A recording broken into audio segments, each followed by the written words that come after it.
అందుకనే 11వ వచనంలో ఒక్కసారి ఈ వచనము నాది అనుకుంటా చదువు నువ్వు. ఈ వచనం ఇప్పుడు దావీదు గారిది కాదు, ఈ వచనము నాది. ఒకసారి అనండి, నాది అను. నాది. ఆశ, ఆశతో చదువు. ఇప్పుడు చదువు.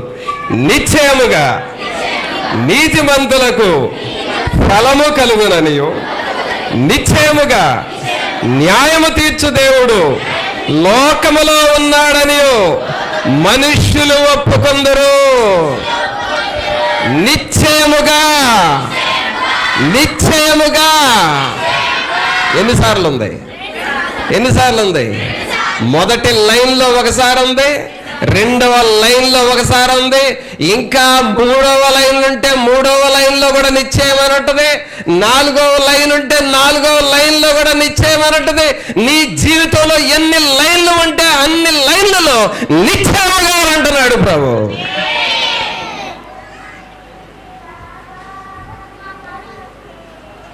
నిశ్చయముగా నీకు సీట్ వస్తుంది,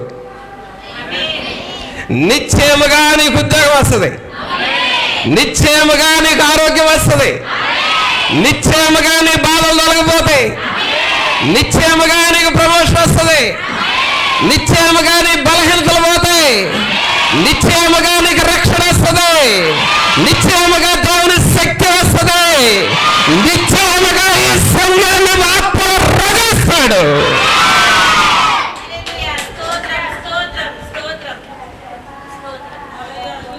నిశ్చయముగా దేవుడు చేసే పనులివి.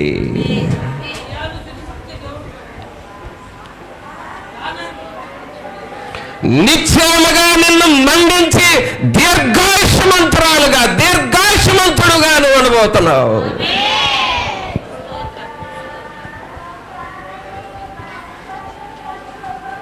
చిన్న రోగం వచ్చినదంత మాత్రాన ఏమవుతుందో ఇక నా లైఫ్ ఖండన అయిందేమో నన్ను అనుకోబాకు. ఖండన కాదు, నీ లైఫ్ను దేవుడు దీర్ఘాయుష్మంతుడుగా చేస్తాడు, దీర్ఘాయుష్మంతురాలుగా చేస్తాడు. ఒక్క పని చేయాలి పిల్లరా, నీతిని వెత్తండి. ఏమెత్తాలి? ఏమెత్తాలి? నీతిని విత్తాలి. అనగా దేవుని వాక్యాన్ని చదవండి. నీ వాక్యముతో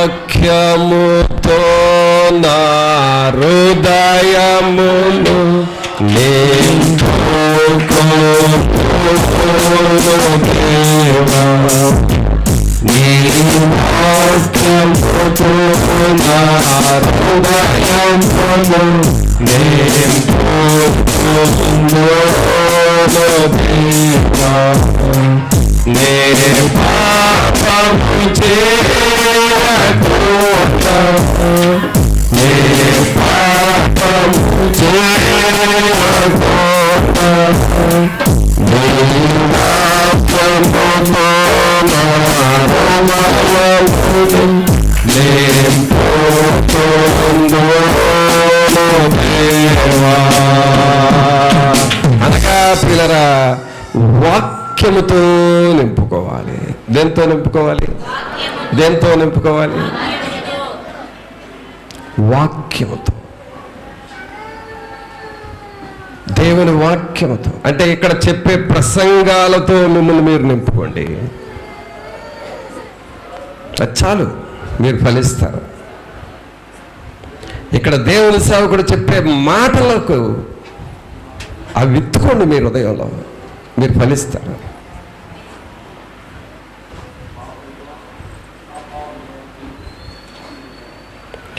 వాక్యాన్ని హృదయంలో నుండి బయట పెట్టి ఎన్ని సంవత్సరాలు బ్రతికినా మనలో ఫలాలు రావండి. ఈ 58వ కీర్తనలో 11 వచనాలు, ఎన్ని వచనాలు ఉన్నాయి మొత్తం? 11 వచనాలు. 11 వచనాల్లో 10 వచనాలు నెగిటివ్గా ఉన్నాయి. చూసుకోండి, మీరు తర్వాత అయినా చదువుకోండి. అన్ని నెగిటివ్ నెగిటివ్ నెగిటివ్. చదివి అనిపించారు కదా, విపరీత బుద్ధి మీకుందని, చెడుతనం జరిగిస్తున్నారని, నాగుపాము విషయం లాంటి వాళ్ళని, మంత్రాలు చేసేవాళ్ళని, కరిగిన నత్తవలయ్యారని, గర్భస్రావం జరిగిందని, ముళ్ళ కంపల్లాగా ఉన్నారని. ఏంటండి పదాలు? నెగిటివ్. కారణము నీతి లేని జీవితము. ఏమి లేని జీవితం అది? ఏమి లేని జీవితం? నీతి లేని జీవితం. సోదరుడా, సహోదరి, నీ జీవితంలో, నీ హృదయంలో నీతి అనేది నీలోనికి రావాలి. అసలు దేవుని ఉద్దేశం ఏంటో తెలుసా? మనల్ని ఇక్కడ కూర్చోబెట్టి ఈ మాటలు మనకు నేర్పిస్తున్నాడంటే, ఈ మాటలు మరలా అనేక మంది లైవ్లో వింటున్నారు అని అంటే, వీరందరిలో నీతి ఫలిస్తే ఫలాలు వస్తాయి, వీరు ఫలించేవారుగా ఉండాలి అనేది దేవుని ఉద్దేశం అండి. ఇప్పుడు నేనున్నాను, దేవుని సేవకుని. నా ఉద్దేశం ఎలా ఉంటుందో మీకు తెలీదు. నా ఉద్దేశం ఎలా ఉంటుందంటే, ఇక్కడున్న నా దగ్గర ఉన్న ఈ బిడ్డలకు దేవుని మాటలు బాగా నేర్పాలి, వీళ్ళందరినీ ప్రార్థనతో నడిపించాలి, వీరందరూ వాక్యంలో బలపడాలి, వీరి ద్వారా ఆత్మలు రక్షింపబడాలి, వీరు ఫలించి అభివృద్ధి పొందాలి, చివరికి పేదరికపు స్థితిలో ఉన్నా సరే వీరు ఇతరులకు పంచేవారుగా మారాలి అనే ఒక ఆశతో నేను ఇక్కడ మీ కొరకు ప్రయాసపడతా ఉంటా.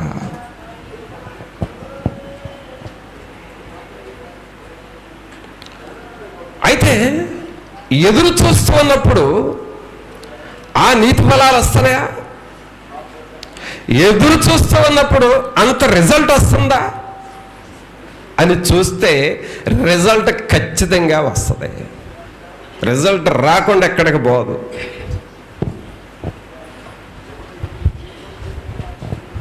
ఆ మందిరం పనులు ప్రారంభించినప్పుడు కొంతమంది సహోదరులు వచ్చి నాకు చెబుతూ ఉంటే చాలా ఆనందపడ్డా.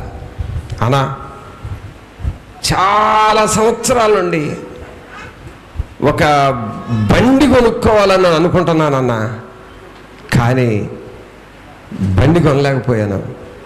నువ్వు ఎప్పుడైతే మందిరం మొదలు పెట్టావో, నువ్వు చెప్పినప్పుడల్లా మేము వచ్చి ఎప్పుడైతే ఈ మందిరం పనులు చేసామో, ఈ మందిరం పనులు చేసే కొద్దే దేవుడు నా పనిని దీవించాడు, బండి కూడా కొన్నానన్నా అంటున్నారు.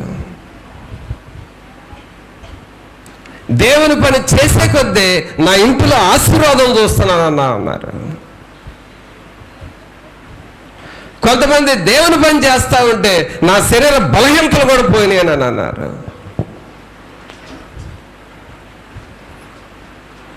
దేవుని పనిని చేస్తూ ఉంటే, నీతిని విత్తుతూ ఉంటే ఆ నీతి ఫలాలు మనము చూస్తాం.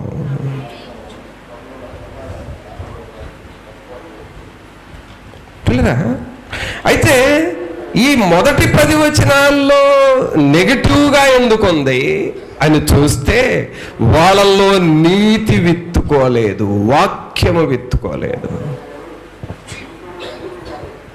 సోదరుడా, దేవుని వాక్యాన్ని నీ యవన కాలములోనే విత్తుకోవాలి. నీవు నీ యవన కాలములోనే, నీ వయస్సు ఉండగానే, నీకు ఆరోగ్యం ఉండగానే ఈ వాక్యాన్ని విత్తుకోవాలి. వాక్యాన్ని చదువు, వాక్యాన్ని ధ్యానం చేయి, వాక్యాన్ని ప్రకటించు, వాక్యాన్ని మాట్లాడు.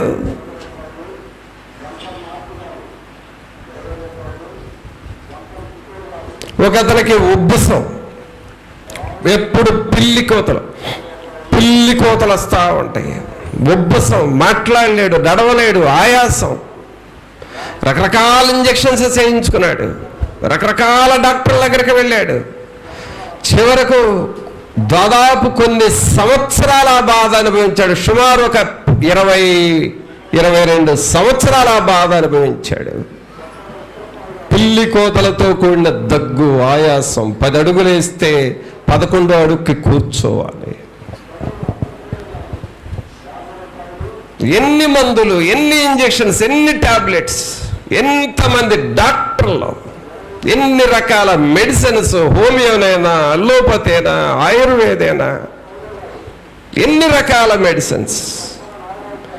చివరకు దేవుని వాక్యముని హృదయంలోనికి రావాలి అని చెప్పిన మాట విన్నాడు.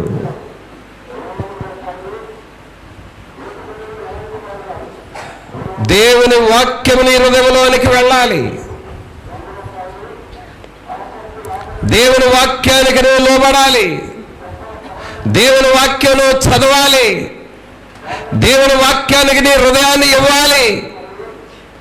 అప్పుడు నీ లోపల ఉన్న ఆయాసము, ఆ నిమ్ము, ఆ దగ్గు, ఆ ఊపిరితిత్తుల బలహీనత, ఆ పిల్లి కోతలు మొత్తం పోతాయి. దేవుడు నిన్ను వాడుకుంటాడని చెప్పినప్పుడు ఆ మాటను నమ్మాడు అతను.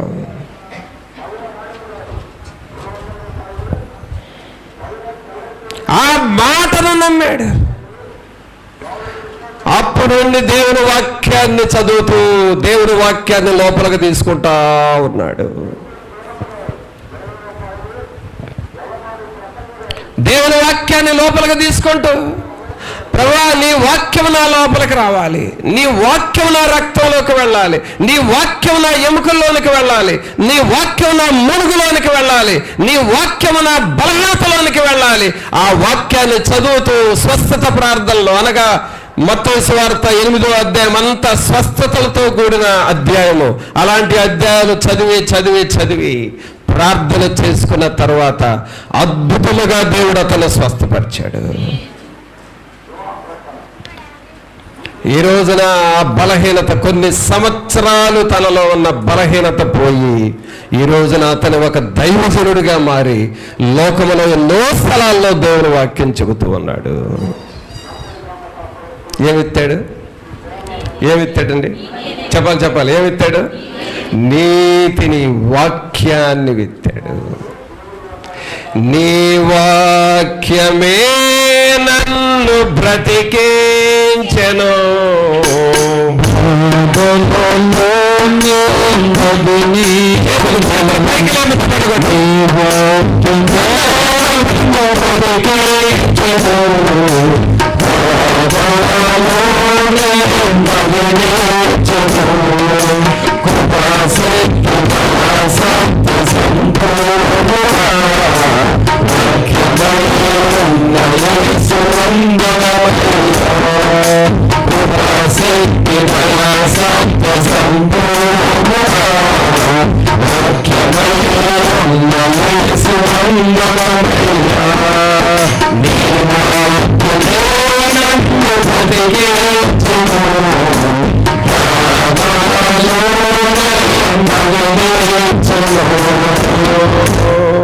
ఇప్పుడు నీ ప్రక్కమటోళ్ళతో, వాళ్ళల్లో నీ ప్రక్కన కూర్చున్నా, ఎంతగా నీతో మాట్లాడుతున్నా వాళ్ళకుండే బాధ వాళ్ళల్లో ఉంటుందండి.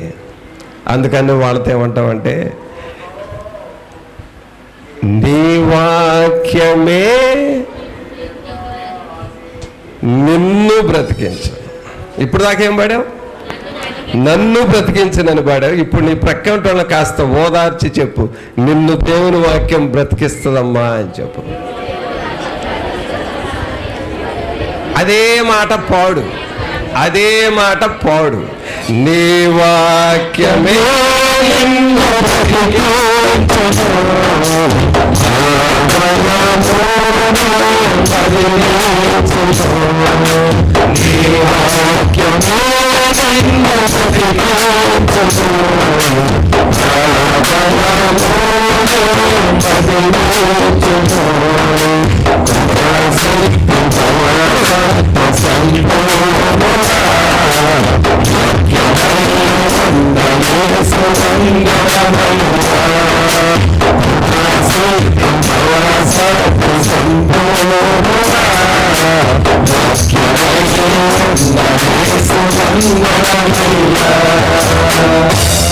ఏం చెప్పావు? వందనమయ్యా అన్నావు. ఎందుకు చెప్పావు వందనం? వందనం ఎందుకు చెప్పావు? ఉసూరు ముఖం వేసుకొని వందనం చెబుతావా? ఏ ముఖం వేసుకొని చెబుతావు? హుషార ముఖం వేసుకొని చెబుతావు. చెప్పు. ఉసూరు ముఖం వేసుకున్న వాళ్ళు వందనాలు చేయరు. ఏ ముఖం అని చెబుతారు? హుషార ముఖం. చెప్పండి అందరూ ఆమేన్. ఏ ముఖం అంది? హుషార ముఖం. ఈ హుషార ముఖం వల్ల ఫోటో తీయ. పిల్లలు గమనించండి, నీతికి ఫలాలు వస్తాయి. నీతికి ఫలాలు వస్తాయి. కావున సహోదరుడ సహోదరి, నీతిని విత్తటం నేర్చుకుందాం. ఏం విత్తాలండి? ఇప్పుడు విత్తటం అంటే ఏంటి? చేలోకి వెళ్ళాలి, అంతేనా? తర్వాత విత్తినోళ్ళు మాట్లాడరు, గుంట పడవాలి. ఏం పడవాలి? గుంట పడవాలి. తర్వాత విత్తనాలు తీసుకోవాలి. తర్వాత విత్తనాలు వెయ్యాలి అనే పదానికి ముందు ఇంకో పని చేయాలి. చెప్పండి. నీళ్లు పోసే పదానికి ఇంకో పని ఉంది. అబ్బా, వీళ్ళంతా మీకే నేర్పుతున్నారండి వీళ్ళు. ప్రార్థన చేయబోయే ముందు ఇంకో పని చేయాలి. ఏంటది? మట్టి దిగిపోయే ముందు ఇంకో పని చేయాలి. రాళ్ళు ఏరిపోయే ముందు ఇంకో పని చేయాలి.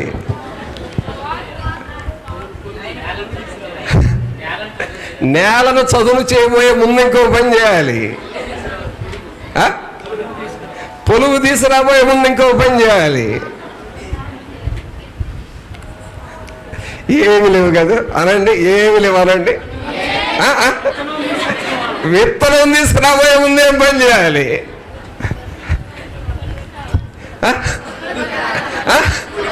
కొనుక్కు. అబ్బో, వీళ్ళు ఇంకెనక్కి వెళ్ళారు. ఇంకేమి లేవానండి? సరే, మిగిలింది నేను చెప్పేస్తా. ఇంకేమి లేదానండి? ఏమి లేదుగా. విత్తనం నాటబోయే ముందు వంగాలి. అవునా కదా? అవునా కదా? వంగాలి. వంగకపోతే విత్తనం కరెక్ట్గా అలా దానిలో పడదు, గుంటలో పడదు. వంగాలి. సహోదరి, నీతిని విత్తబోయే ముందు నీవు దేవుని సన్నిధిలో వంగాలి.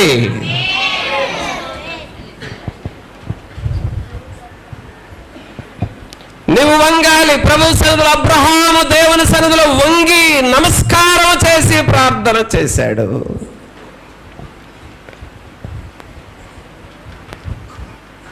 మోషే దేవుని సన్నిధిలో వంగి ప్రార్థన చేశాడు. మొర్దెకై ప్రభు సన్నిధిలో వంగి యూదుల కొరకు ప్రార్థన చేశాడు. ఎస్తేరు యూదా జాతిని రక్షించాలని వంగి ప్రార్థన చేసింది. ఈ రోజున నువ్వు నీతిని విత్తాలి అనంటే దేవుని సన్నిధిలో నువ్వు వంగాలి. మోకాళ్ళ మీద వంగాలి. నీ నడుములు దేవుని సన్నిధిలో వంచాలి. సాగిల పాడి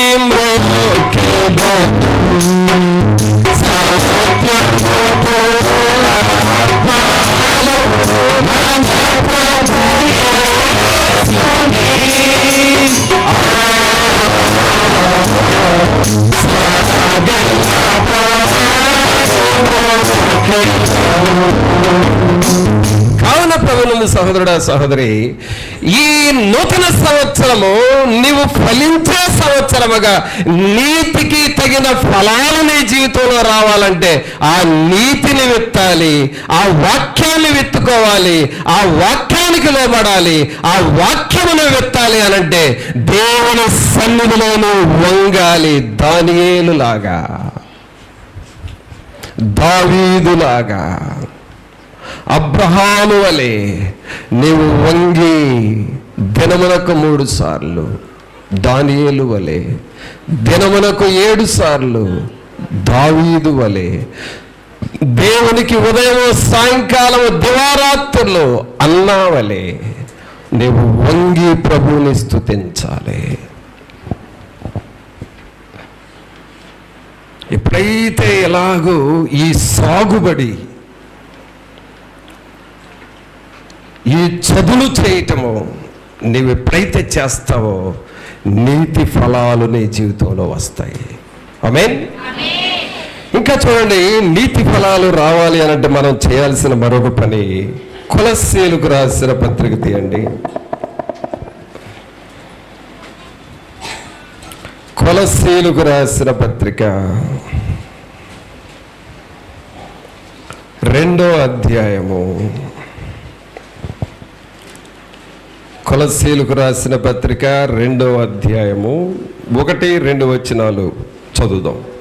మీ కొరకును లవోదికయ వారి కొరకు శరీర రీతిగా నా ముఖము చూడని వారందరి కొరకు నేను ఎంతగా పోరాడుచున్నాను మీరు తెలుసుకొనగోరుచున్నాను. వారు ప్రేమయందు అతుకబడి సంపూర్ణ గ్రహింపు యొక్క సకల ఐశ్వర్యము కలిగిన వారై దేవుని మర్మమై ఉన్న క్రీస్తును స్పష్టంగా తెలుసుకున్న వారై తమ హృదయములలో ఆదరణ పొందవలెనని వారందరి కొరకు పోరాడుచున్నాను.